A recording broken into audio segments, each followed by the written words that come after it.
بسم الله الرحمن الرحيم. ياسين والقرآن الحكيم إنك لمن المرسلين على صراط مستقيم تنزيل العزيز الرحيم لتنذر قوما ما أنذر آباؤهم فهم غافلون لقد حق القول على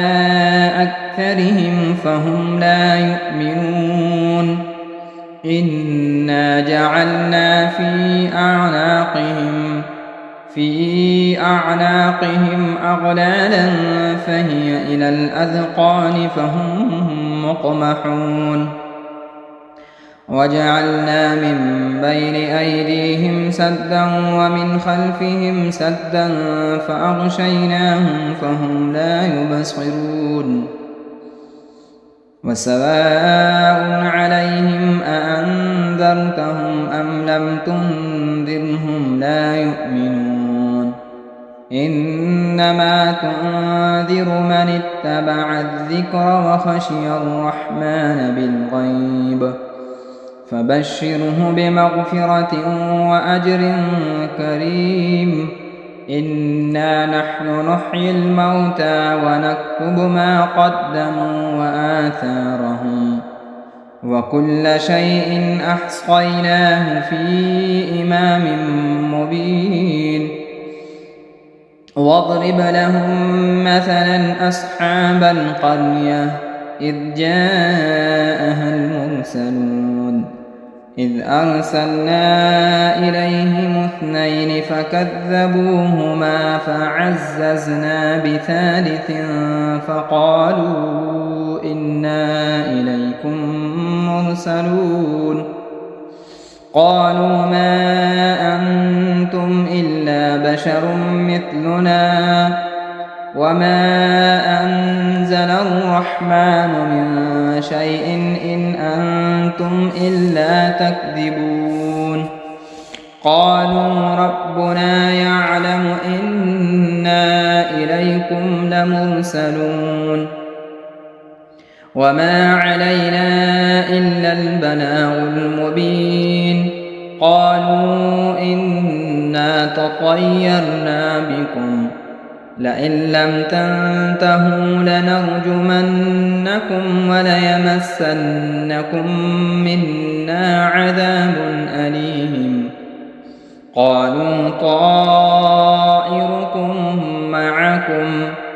أئن ذكرتم بل أنتم قوم مسرفون وجاء من أقصى المدينة رجل يسعى قال يا قوم اتبعوا المرسلين اتبعوا من لا يسألكم أجرا وهم مهتدون وما لي لا أعبد الذي فطرني وإليه ترجعون أأتخذ من دونه آلهة إن يردني الرحمن بضر لا تغن عني شفاعتهم شيئا ولا ينقذون إني إذا لفي ضلال مبين إني آمنت بربكم فاسمعون قيل ادخل الجنة قال يا ليت قومي يعلمون بما غفر لي ربي وجعلني من المكرمين وما أنزلنا على قومه من بعده من جند من السماء وما كنا منزلين إن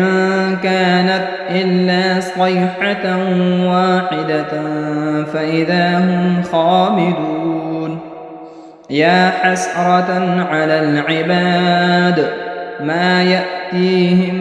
من رسول إلا كانوا به يستهزئون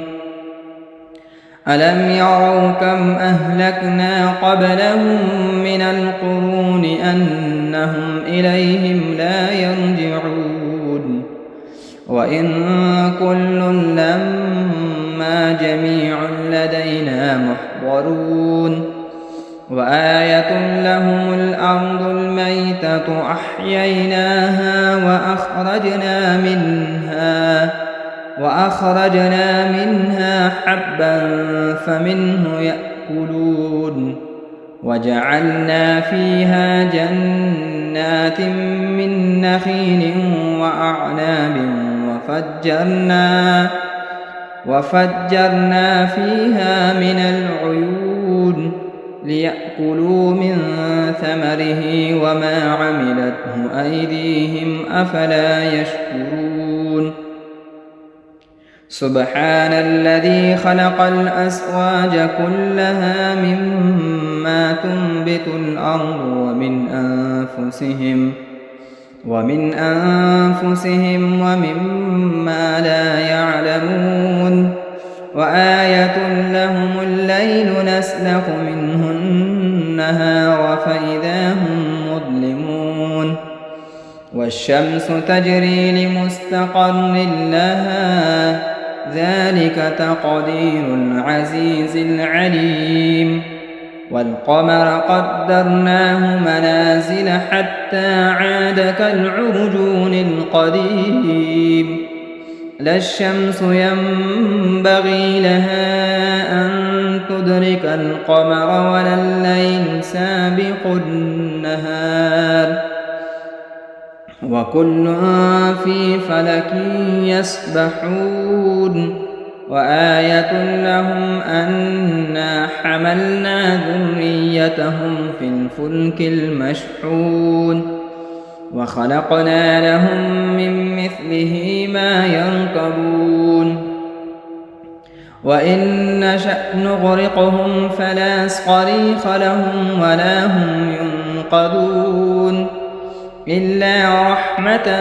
منا ومتاعا إلى حين وإذا قيل لهم اتقوا ما بين أيديكم وما خلفكم لعلكم ترحمون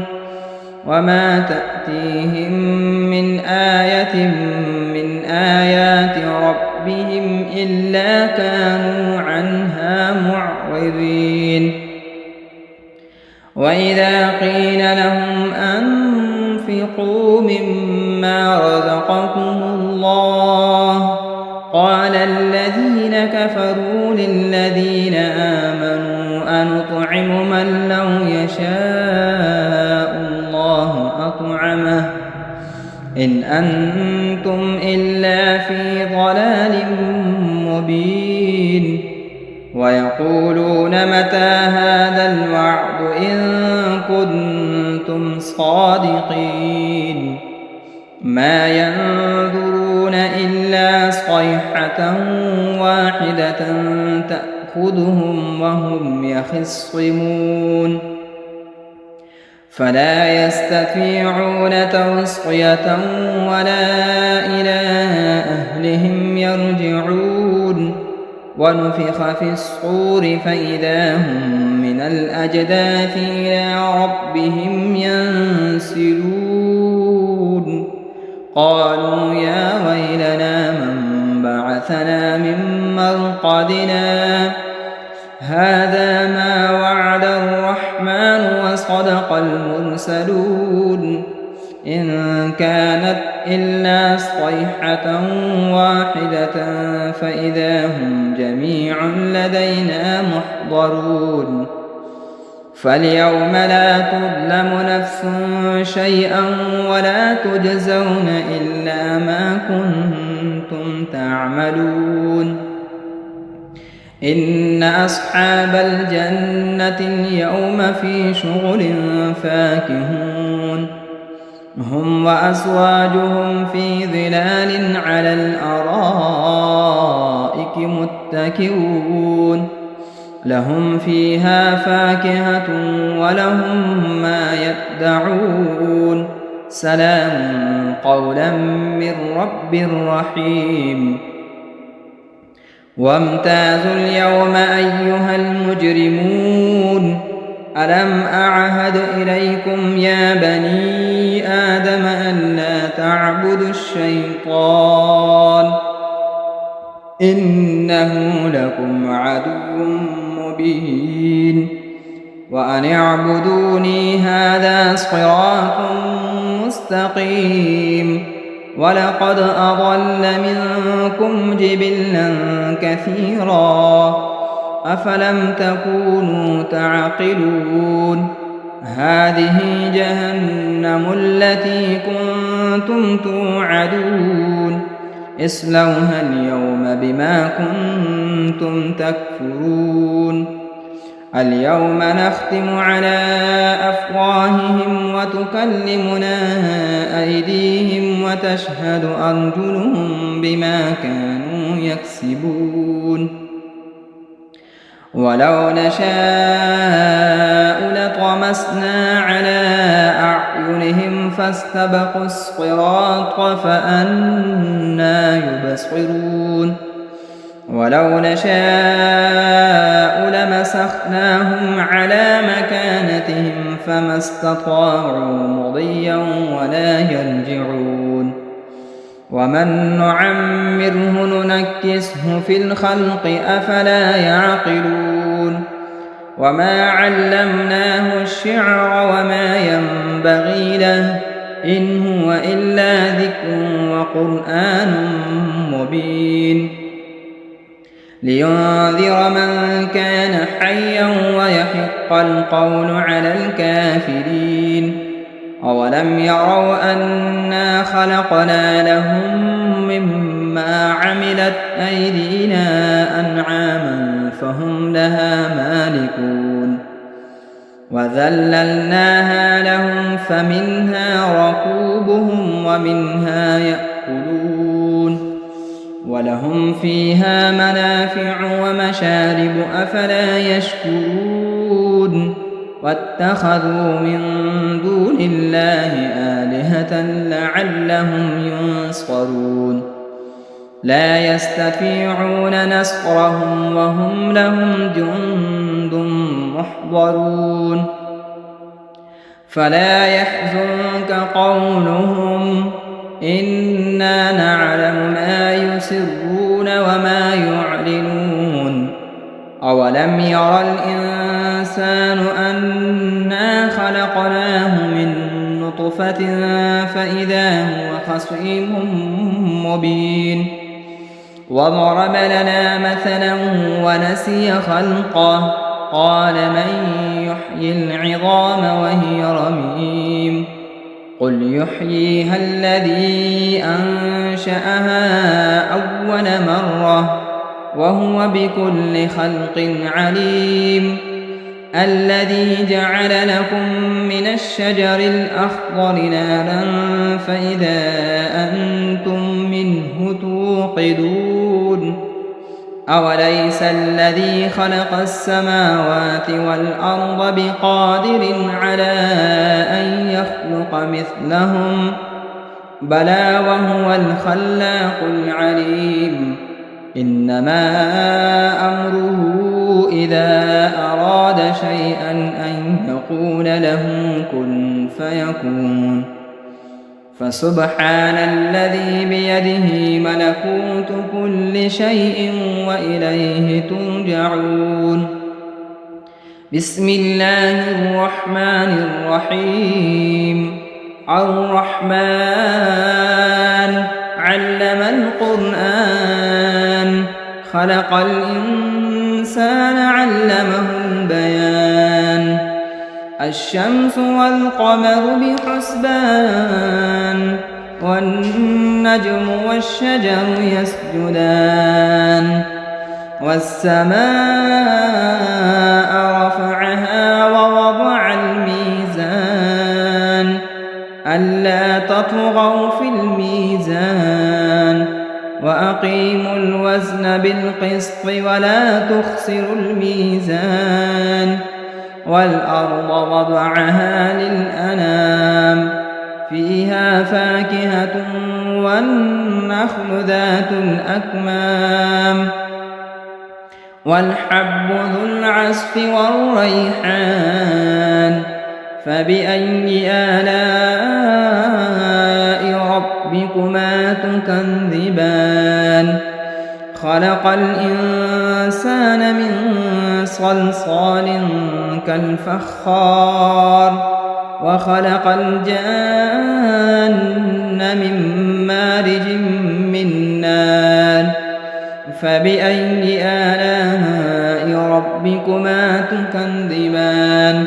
رب المشرقين ورب المغربين فبأي آلاء ربكما تكذبان مرج البحرين يلتقيان بينهما برزخ لا يبغيان فبأي آلاء ربكما تكذبان يخرج منهما اللؤلؤ والمرجان فبأي آلاء ربكما تكذبان وله الجوار المنشآت في البحر كالأعلام فبأي آلاء ربكما تكذبان كل من عليها فان ويبقى وجه ربك ذو الجلال والإكرام فبأي آلاء ربكما تكذبان يسأله من في السماوات والأرض كل يوم هو في شأن فبأي آلاء ربكما تكذبان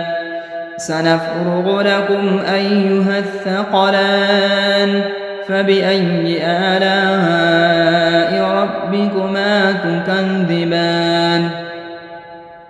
يا معشر الجن والإنس إن استطعتم أن تنفذوا من أقطار السماوات والأرض فانفذوا لا تنفذون إلا بسلطان فبأي آلاء ربكما تكذبان يرسل عليكما شؤاد من نار ونحاس فلا تنتصران فبأي آلاء ربكما تكذبان فإذا انشقت السماء فكانت وردة كالدهان فبأي آلاء ربكما تكذبان فيومئذ لا يسأل عن ذنبه إنس ولا جان فبأي آلاء ربكما تكذبان يعرف المجرمون بسيماهم فيؤخذ بالنواصي والأقدام فبأي آلاء ربكما تكذبان هذه جهنم التي يكذب بها المجرمون يطوفون بينها وبين حميم آن فبأي آلاء ربكما تكذبان ولمن خاف مقام ربه جنتان فبأي آلاء ربكما تكذبان ذواتا أفنان فبأي آلاء ربكما تكذبان فيهما عينان تجريان فبأي آلاء ربكما تكذبان فيهما من كل فاكهة زوجان فبأي آلاء ربكما تكذبان متكئين على فرش بطائنها من استبرق وجنى الجنتين دان فبأي آلاء ربكما تكذبان فيهن قاصرات الطرف لم يطمثهن إنس قبلهم ولا جان فبأي آلاء ربكما تكذبان كأنهن الياقوت والمرجان فبأي آلاء ربكما تكذبان هل جزاء الإحسان إلا الإحسان فبأي آلاء ربكما تكذبان ومن دونهما جنتان فبأي آلاء ربكما تكذبان مدهامتان فبأي آلاء ربكما تكذبان فيهما عينان نضاختان فبأي آلاء ربكما تكذبان فيهما فاكهة ونخل ورمان فبأي آلاء ربكما تكذبان فيهن خيرات حسان فبأي آلاء ربكما تكذبان حور مقصورات في الخيام فبأي آلاء ربكما تكذبان لم يطمثهن إنس قبلهم ولا جان فبأي آلاء ربكما تكذبان متكئين على رفرف خضر وعبقري حسان فبأي آلاء ربكما تكذبان تبارك اسم ربك ذي الجلال والإكرام بسم الله الرحمن الرحيم إذا وقعت الواقعة ليس لوقعتها كاذبة خافضة رافعة إذا رجت الأرض رجا وبست الجبال بسا فكانت هباء منبثا وكنتم أزواجا ثلاثا فأصحاب الميمنة ما أصحاب الميمنة وأصحاب المشأمة ما أصحاب المشأمة والسابقون السابقون أولئك المقربون في جنات النعيم ثلة من الأولين وقليل من الآخرين على سرر موضونة متكئين عليها متقابلين يطوف عليهم ولدان مخلدون بأكواب وأباريق وكأس من معين لا يصدعون عنها ولا ينزفون وفاكهة مما يتخيرون ولحم طير مما يشتهون وحور عين كأمثال اللؤلؤ المكنون جزاء بما كانوا يعملون لا يسمعون فيها لغوا ولا تأثيما إلا قيلا سلاما سلاما وأصحاب اليمين ما أصحاب اليمين في سدر مخضود وطلح ممدود وظل ممدود وماء مسكوب وفاكهة كثيرة لا مقطوعة ولا ممنوعة وفرش مرفوعة إنا أنشأناهن إنشاء فجعلناهن أبكارا عربا أترابا لأصحاب اليمين ثلة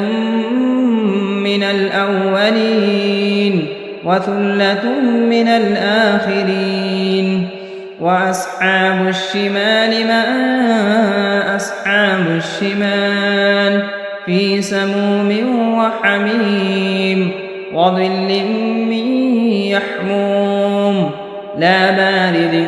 ولا كريم إنهم كانوا قبل ذلك مترفين وكانوا يصرون على الحنث العظيم وكانوا يقولون أئذا متنا وكنا ترابا وعظاما أئنا لمبعوثون أوآباؤنا الأولون قل إن الأولين والآخرين لمجموعون إلى ميقات يوم معلوم ثم إنكم أيها الضالون المكذبون لآكلون من شجر من زقوم فمالئون منها البطون فشاربون عليه من الحميم فشاربون شرب الهيم هذا نزلهم يوم الدين نحن خلقناكم فلولا تصدقون أفرأيتم ما تمنون أأنتم تخلقونه أم نحن الخالقون نحن قدرنا بينكم الموت وما نحن بمسبوقين على أن نبدل أمثالكم وننشئكم فيما لا تعلمون ولقد علمتم النشأة الأولى فلولا تذكرون أفرأيتم ما تحرثون أأنتم تزرعونه أم نحن الزارعون لو نشاء لجعلناه حطاما فظلتم تفكهون إنا لمغرمون بل نحن محرومون أفرأيتم الماء الذي تشربون أأنتم أنزلتموه من المزن أم نحن المنزلون لو نشاء جعلناه أجاجا فلولا تشكرون أفرأيتم النار التي تورون أأنتم أنشأتم شجرتها أم نحن المنشئون نحن جعلناها تذكرة ومتاعا للمقوين فسبح باسم ربك العظيم فلا أقسم بمواقع النجوم وإنه لقسم لو تعلمون عظيم إنه لقرآن كريم في كتاب مكنون لا يمسه إلا المطهرون تنزيل من رب العالمين أفبهذا الحديث أنتم مدهنون وتجعلون رزقكم أنكم تكذبون فلولا إذا بلغت الحلقوم وأنتم حينئذ تنظرون ونحن أقرب إليه منكم ولكن لا تبصرون فلولا إن كنتم غير مدينين ارجعونها إن كنتم صادقين فأما إن كان من المقربين فروح وريحان وجنة نعيم وأما إن كان من أصحاب اليمين فسلام لك من أصحاب اليمين وأما إن كان من المكذبين الضالين فنزل من حميم وتصلية جحيم إن هذا لهو حق اليقين فسبح باسم ربك العظيم بسم الله الرحمن الرحيم تبارك الذي بيده الملك وهو على كل شيء قدير الذي خلق الموت والحياة ليبلوكم أيكم أحسن عملا وهو العزيز الغفور الذي خلق 7 سماوات طباقا ما ترى في خلق الرحمن من تفاوت فارجع البصر هل ترى من فتور ثم ارجع البصر كرتين ينقلب إليك البصر خاسئا وهو حسير ولقد زينا السماء الدنيا بمصابيح وجعلناها رجوما للشياطين وأعتدنا لهم عذاب السعير وللذين كفروا بربهم عذاب جهنم وبئس المصير إذا ألقوا فيها سمعوا لها شهيقا وهي تفور تكاد تميز من الغيظ كلما ألقي فيها فوج سألهم خزنتها ألم يأتكم نذير قالوا بلى قد جاءنا نذير فكذبنا وقلنا ما نزل الله من شيء إن أنتم إلا في ضلال كبير وقالوا لو كنا نسمع أو نعقل ما كنا في أصحاب السعير فاعترفوا بذنبهم فسحقا لأصحاب السعير إن الذين يخشون ربهم بالغيب لهم مغفرة وأجر كبير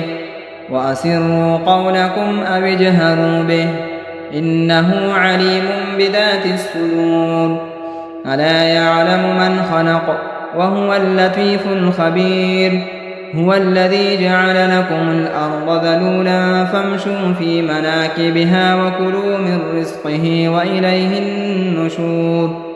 أأمنتم من في السماء أن يخسف بكم الأرض فإذا هي تمور أم أمنتم من في السماء أن يرسل عليكم حاصبا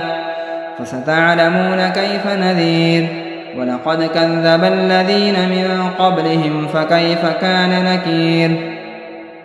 أولم يروا إلى الطير فوقهم صافات ويقبض ما يمسكهن إلا الرحمن إنه بكل شيء بصير أمن هذا الذي هو جند لكم ينصركم من دون الرحمن إن الكافرون إلا في غرور أمن هذا الذي يرزقكم إن أمسك رزقه بل لجوا في عتو ونفور أفمن يمشي مكبا على وجهه أهدى أمن يمشي سويا على صراط مستقيم قل هو الذي أنشأكم وجعل لكم السمع والأبصار والأفئدة قليلا ما تشكرون قل هو الذي ذرأكم في الأرض وإليه تحشرون ويقولون متى هذا الوعد إن كنتم صادقين قل إنما العلم عند الله وإنما أنا نذير مبين فلما رأوه زلفة سيئت وجوه الذين كفروا وقيل هذا الذي كنتم به تدعون قل أرأيتم إن أهلكني الله ومن معي أو رحمنا فمن يجير الكافرين من عذاب أليم قل هو الرحمن آمنا به وعليه توكلنا فستعلمون من هو في ضلال مبين قل أرأيتم إن أصبح ماؤكم غورا فمن يأتيكم بماء معين صدق الله مولانا العظيم.